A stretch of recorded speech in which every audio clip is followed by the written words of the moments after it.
বন্যা রেহানের প্রভাবে প্রচুর পানি উঠছে এবং অনেক বাতাস, পানি বাড়তে আছে এবং অনেক ঢেউ নদীতে, অনেক ঢেউ এবং পানি উঠছে। আর কিছু হইলি রাস্তা সইছি পানি উঠতে যাইবে।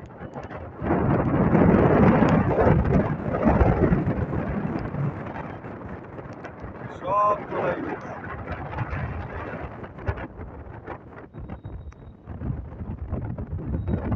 সবাই বন্যা দেখতে আইছে, এত পরিমাণে বন্যা। রেহানের প্রভাব পড়ছে পটুয়াখালীতে।